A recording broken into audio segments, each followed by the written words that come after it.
We are back again. Hello again. How are you today? It's a good day over here. So I was working on the 52 convertible. How many cars at a time do you work on? 4 cars now. Same time. Now I work on the 52 because I have to do the gearbox. The 52 convertible is from a customer, so he goes first. And in the meantime, we're restoring the Hebmüller. In the background, yeah. I never asked you, like, is this something you've always dreamed of doing, working on old cars? How did you end up restoring history in your garage, one metal at a time? Started when I was 19 and my neighbor, he had a split Beetle. I loved split Beetle. I said, wow, that's nice. And he also had a split convertible. So that's my start with the Volkswagens. And then I was working as a let's say accountant for many years till I was 54. And then I thought, well, let's make that my profession now for my last years. Fixing chassis is more fun than fixing spreadsheets and Yes, exactly. And I always wanted to work with my hands, you know. I like back then they said, no, you have to go to that school and you have to learn. And now when I'm older, now I'm working with my hands. This is much more rewarding, I'm sure. Yes, and for me also it's a thrill to find all the original old parts. I've kind of thought about that. There's quite a scavenger hunt element to this whole process. You can't just go onto a website and click a bunch of boxes and suddenly it appears and you assemble it and you're on the road. It's not the case. Certainly not the case. So I guess that kind of brings us to the conversation talking about the list of parts maybe I can order from you if I decide to stick with this oval conversion. Was that what you were thinking of talking about, or did you have another idea in mind? Wanted to know your thoughts about what you prefer is to convert your oval, or you prefer to think about my car. From there on, because I have many parts with my car, but I'm not going to sell them because they are for my project. Sure. But I prefer my original parts to stay with my original projects, you know? That makes sense to me. I want to help you if I can, and we can make the parts you need, especially for the rare parts. I want to keep this my own project. I think that where I'm at, I would like a little bit more information from my builder to talk to him about the amount of hours and labor. I don't think I quite understand just how difficult it's going to be to massage. Neither will he if he never restored the Hebmüller. It's impossible to give you, but we made an estimation for you because he never built a Hebmüller. And if the body is correct, so not much rust on your oval, because that's the restoration cost then for the body. You have to think roughly at about 1,250 to 1,500 hours. Wow. So what you're saying is just to get my current oval into the state that your Hebmüller is right now, it could cost in US dollars maybe 40,000, even without the parts, right? Just for him to cut and the shape and square everything and replace. Could be $50,000. I don't know how much the rates are in America for. So if you take $100 and it is 1,250 hours, that's 125,000 US. Only for the welder. This is the best part about talking to a former accountant, because you can do these numbers without even thinking. Yes, no, that's the easy thing. And I know because and many people like me and my friends and Peter and other trained people with Hebmüllers, with lots of knowledge about the cars, and they spend already 1,500 hours. Right. I guess my question is, for your Hebmüller that you have, before you're ready to start priming and painting and actually, massaging the body panels, what else is on your to-do list to finish? What were you planning on? What's the next step for it? Well, the chassis is rebuilt, including the brakes and the steering. The bodywork needs a few weeks of labor. The most difficult things are already done. And then they have to finish the doors. Hard labor, but they have to be perfect. In fact, the structure is there. And that was also what I wanted to ask you. If you want to buy it, do we have to put it only in epoxy primer so it can be transported safely, and then you can paint it in the US? Or do you prefer it will be painted and then shipped? It would be a shame to have you guys paint it and then I have to sandblast it. No. We sandblast. If proposal is that we sandblast it and put it in the epoxy primer, and then you get pictures or a movie from the bare metal car, so you can see everything in bare metal. Then we do the epoxy primer on it, and then you can choose the paint you want. Basically, you have a straight body, everything nice. The hard work is done, to be honest. I'm learning as I go. I have no point of reference. I've never done this before, so. Well, many people are like that. No, I'm not alone. No, you're certainly not alone. They are very difficult cars. My first one I brought to Hebmüller, to a Porsche specialist, and he said, well, I can do Porsches. This must be easy. And I brought it, and 2 weeks later he called me and said, I cannot do your car. It's too difficult. I have no time to do your car and not the knowledge about those cars.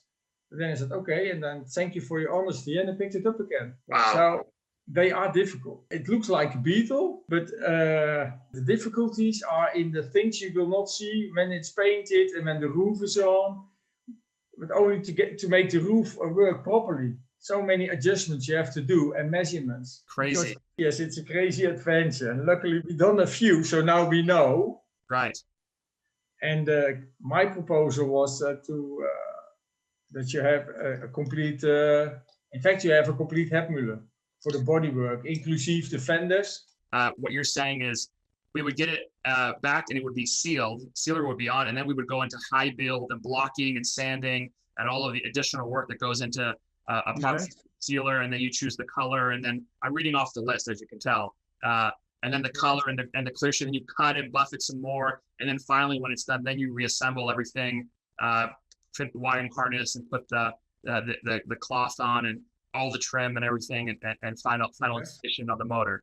I'm just trying to, in my mind, understand the recipe to making a perfect, glorious Hebmüller. It is so many parts, Rudy. It's so many parts. It is difficult, and I have new bumpers complete with overriders. I have a very nice little patina headlamps. It's difficult because the bumpers are either like a banana smooth or they have the dimple in it. No, they are with the dimple. The bananas are a little earlier. This car is from February 50. Mm-hmm. And you don't need an ashtray, because in February 50 they didn't have ashtray in the dash. And then you have the dimpled bumpers, front and rear. The headlamps with the oval with Volkswagen in it. Sometimes people have Volkswagen on the bottom, but that is a little bit early for this car. This car should have Volkswagen on the glasses on top of the glass. I see. But that's for the extreme people to know. And the brakes are done. That's over. It's cable brake chassis with cable brakes. I have 16-inch wheels if you want them. I don't really know much about the extra inch. What's the thinking behind it? Why would somebody choose? Original is 16-inch, but if you want to have better handling, then it's better to swap to 15 inches. Okay. And then you can buy better tires. Then you said, oh, I already bought the wood, because I also have the wood. I bought the wood from Klaus. Yeah, and it's living right now at Dirk's place. He received it, and he sent me an email that said, Merry Christmas, I have some wood for you. And I was like, yes. Dirk is so funny. Yeah. I had glass already, so I wouldn't need your glass necessarily. I would need all the aluminum trim and everything around it. No, Peter said he was willing to do it, but he will need a lot of time. But maybe we can work something out. I have a complete window set with new glass in it. If we build the doors and we can use that, it all works perfect. Oh, so you have all the glass, everything? Yeah, I have all the glass new. Okay, so just to reiterate, pan, wheels, no engine, transmission, yes or no, included in this? Yes, there is a rebuilt transmission from 53. So it means the first gear is not synchronized, and the other ones are synchronized, like an oval. I see, okay. That's much better handling. Basically, if you buy it, you have the all metalwork done, a straight car. And if you put it in epoxy, then it's for the painters not much work to do anymore, to be honest. I see, okay. Well, it depends on the level of quality you want, of course, but right. You get the straight car and not the car that they will say, oh, we have to hammer it around for 1 week or so. Great. Let me think. What else should I be asking? I made a small list. Rudy, you are so helpful. I'm learning so much. This is so great. Well, it's nice to help and nice to talk about it and to give people ideas. And even if you go for your overall conversion, I still had some recommendations. Sure, I'm listening. For my car, if you buy it, I had the idea, well, of course, it's the complete body done. The chassis is with cable brakes. That's also done. So the chassis with the cable brakes, that's very hard to find. Those cable brakes are worth a lot of money. Oh, okay. For the history, I would keep that with the car, because now people always asking for cable brake parts. I want cable brake parts, and they are really hard to find. Okay. Would the cable brakes allow me to still have disc brakes installed? Do they work together? No, I don't think you can use disc brakes with cables, because that's oil pressure. I see. Well, to convert the chassis, to make it possible to have hydraulic brakes, the chassis itself to change is very easy. I have a template and the instructions, they are in the Volkswagen books, how to convert your cable brake chassis to hydraulic brakes. Okay, so rolling chassis with cable brakes. I'm sorry, I'm writing it down. No, that's okay. That's a run. So, and then if you want, I have also the original tube for the steering column and the original steering column, and the batwing if you want a batwing steering wheel. Or maybe you want a Petri. New fenders, 4 new fenders. Headlamps. If you want them 49 rear lights, very hard to find. With a small aluminium ring in it. Now, there's now a set for sale for 4,500 euros. I saw that. Yeah, you saw it? Well, that shape it is. Okay. I saw that, and I also saw that the company in Spain, they have a reproduction. How you say that? The devil is in the details? Yes. Also, the cost is in the detail as well. Yeah. They're pricey. They're much more. As you can see, you pay a few thousand more. If you build it correct, people will notice. Wow, it's like this. Wow, it's like that. You know. Yeah. So, if you cut all these corners and make all these concessions and make it less, at the end you end up with a less result. My builds are always very good, very high standard, and not cheap. Yeah. Because it's expensive to find it all, and sometimes I have cars, my own cars, and then I drive and I know I have to find that part and I have to find that part, and when I find it, I change it. I upgrade my cars. Wow. You have the door locks and the mechanisms. Okay. To open and close the door. Okay. I have the original striker plates with the correct bolts. What's a striker plate, Rudy? I don't know. Where the door locks into the B pillar. That's the striker plate. Okay. Like new, with the correct screws. Those screws cost me €5 a piece. I think Rudy, you and I are in the wrong business. We should be making small screws and living in Fiji. Yes, but I bought them, and then I bought it for a few cars, and you won't believe it, but they are all finished. And I thought, well, maybe I should have bought more. Yeah, always. So many small things people don't know. So many. I have the fuse boxes that belong, and the seats, what kind of seats you want in the car. So currently the seats that I have are from the 55, 56. Are those correct? No, not correct. How do the two seats different? I was trying to see pictures. I couldn't really tell. The curve of the backrest, the metal, that goes up and down on the seat, that's different. And Okay. from split are smaller. I see. So I think I'd want your correct Hebmüller two seats. But I have to. Yeah. And then you need semaphores, I think. Yes, I don't have any semaphores. I was hoping to buy something that was a reproduction, kind of, so that they're clean. The plastic is, all new. I've seen a lot of older ones that have kind of aged with the sun and faded. So I don't know if there's a good place to buy them, or if you already have a pair of new ones refurbished. Two from my project are now in America in a Hebmüller, but they are mine. Okay. And he is restoring some, and when he is ready, he wanted to send them back to me. So they are new, and they're already painted ivory. Oh, okay. So they are new and they work. Okay. And then I can tell my friend in the US, if you buy it, that he has to ship them to you. Instead of shipping them to me. So that's easy. Yeah. What state is he in? Laguna Beach, California. Ah, awesome. I also have a perfect shape side beds to put on the right side of the car. What is it called? The Hebmüller beds on the The badge. Yeah, terrific. New one, and that's made that are copies are made out after my original. Oh, okay. I also have that, so we can also mount it and make the holes on the correct place. That'd be great. of course, I have the roof frame. I have the chrome door handles with new key. But if you have beautiful ones in your oval, you can use them also. If I'm going to sell my oval now, it probably should include the doors and everything else too. So these are pristine. This is all stock. Oh, are the doors the same on an oval and a Hebmüller? Are they identical? No, they are different.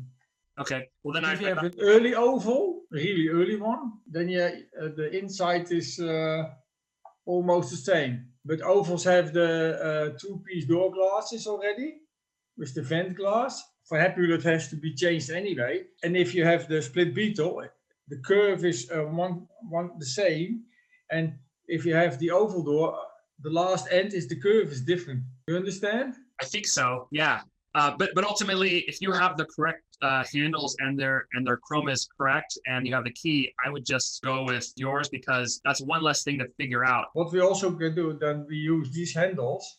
Mm-hmm. When we finish the doors, we finish them with these handles in it. Oh.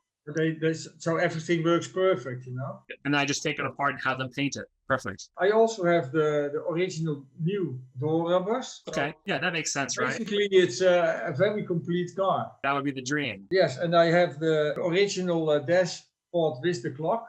Very nice condition. Yeah. And for the speedo.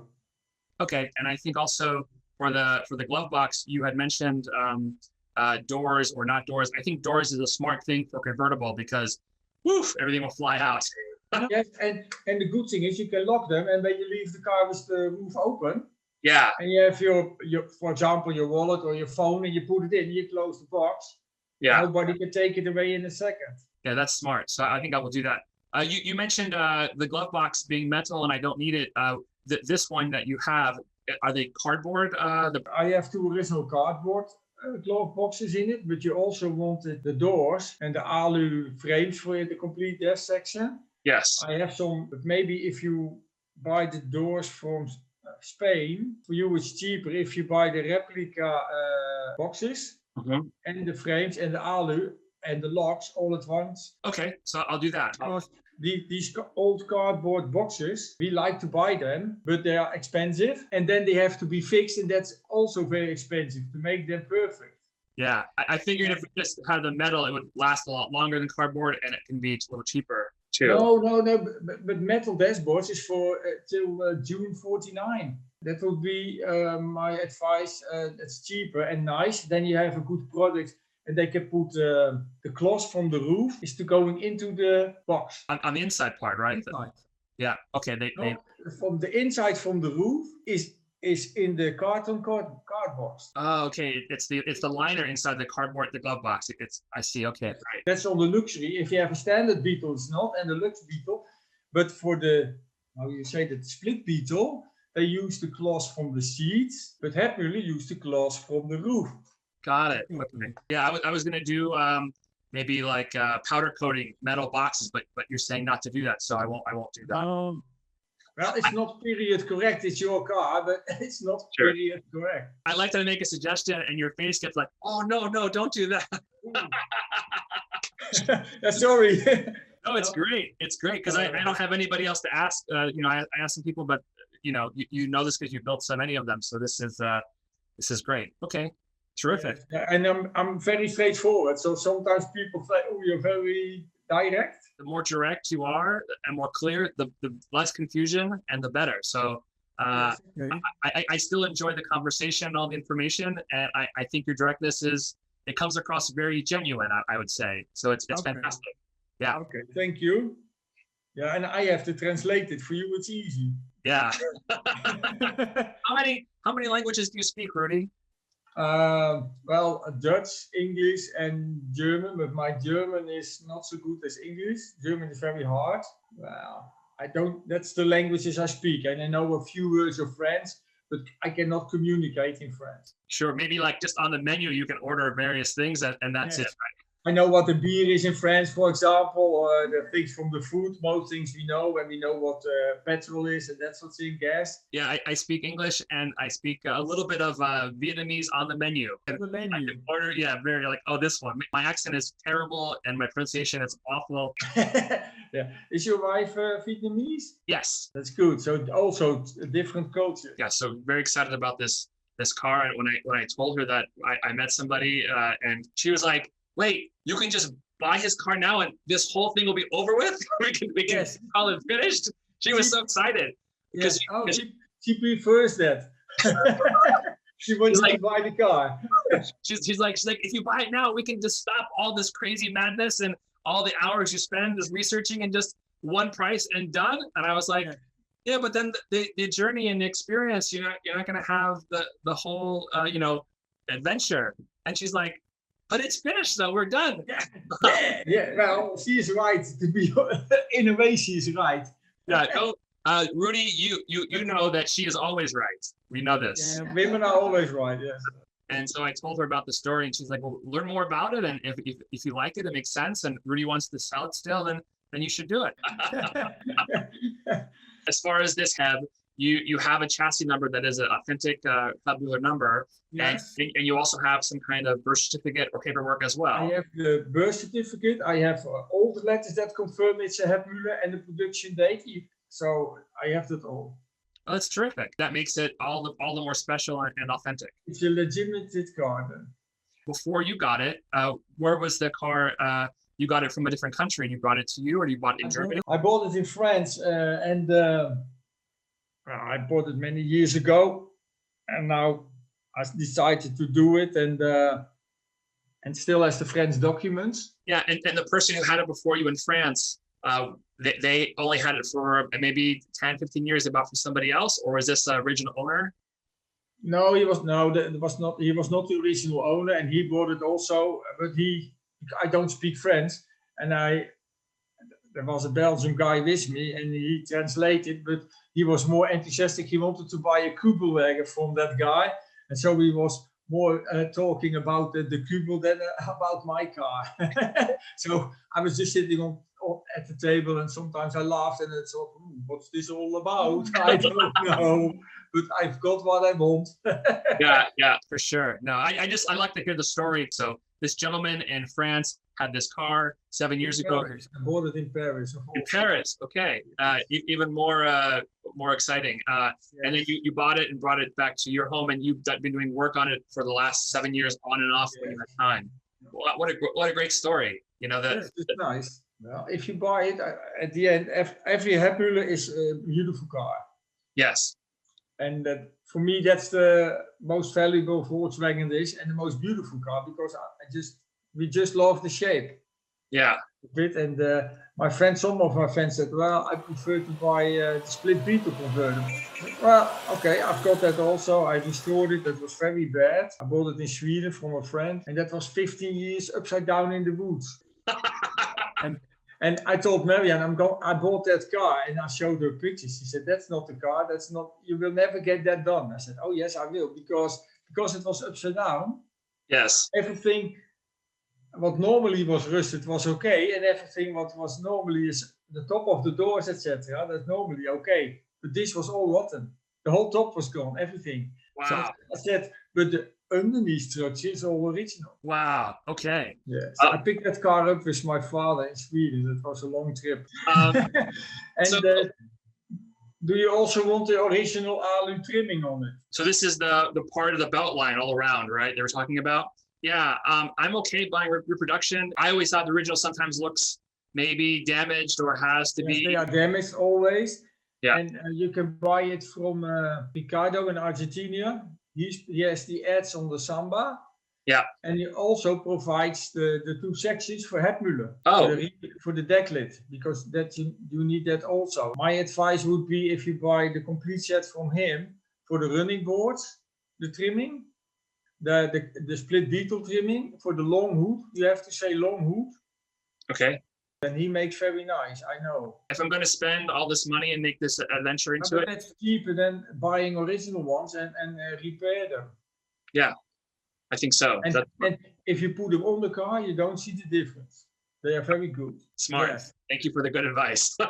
Thank you. Well, I built it on my own car. We made them and for the 296, but it's very, very expensive to restore those trimming. If there's anything else that you think I should get reproduction or allow you to keep and use on a different car? Because I'm sure you're going to have another Heb in your future to build or two. If there's some parts you're like, if you let me keep this, I can bring this price here, or we can adjust that. I'm open to those suggestions. If I take out the 49 realized, and then you can buy the ones from Sam, that's cheaper. Yeah, that's true. That would save you some money. Okay, let's do that. So far, so good? I think so.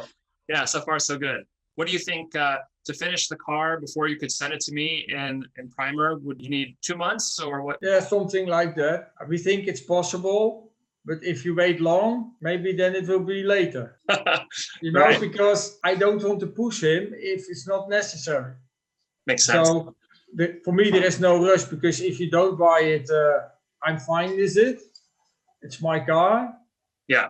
And I wanted to put it officially for sale when all the metal work was done. I would give it an option to sell it as a car to be finished, and somebody else can finish it the way they want it.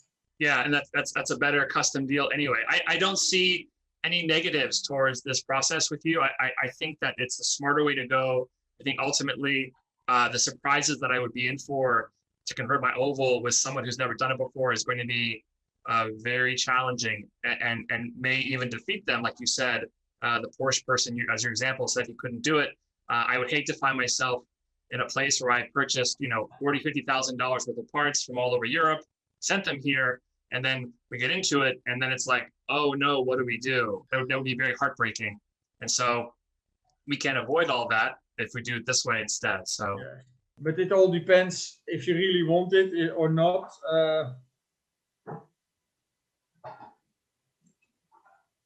Timmy, I think I do. I obviously have to talk again to my wife about this and maybe sleep on it, but it sounds pretty great. You think about it and I'll think about it. Okay. And then if we are close together, then we have a bond like, okay, we go for it or we don't go for it. I like that. That sounds great. But so far, everything you say, I love what you're saying, and I'm agreeing with all of it. So it sounds like a good plan. So if you're happy to see the car first, if you want to. I'm sure if I came to see the car and it was a Ford, you would give me my money back. Yeah, because if you're not happy, I would say, okay, you're not happy. Okay, I'll keep it. Yeah, I'm not exactly. going to fight then. Exactly. Not worth it. Yeah, for sure. No, because if all the metal work is done, many people just screaming, I want it, because a complete car is for many people is too expensive. And they say, if I have a car like that, I can buy it, maybe, and then maybe save or wait for a year, and then I can go to the painter, because there will be a car ready for painting. Right. And everybody can see, hey, he has a Hebmüller in his garage, like I did. I bought a Hebmüller, and then I spent 8 years for the 201 collecting all the original parts. But 8 years, I could drive the car as it was. That makes sense. Never regretted it. Well, this has been great. I'm going to let you go and talk with my wife some more. Okay. This answers so many questions for me. So thank you so much for your time, Rudy. I appreciate it. This has been again very informative. So have a wonderful evening, and we'll talk soon. Okay. Bye bye. Bye bye. Ciao. Okay, ciao.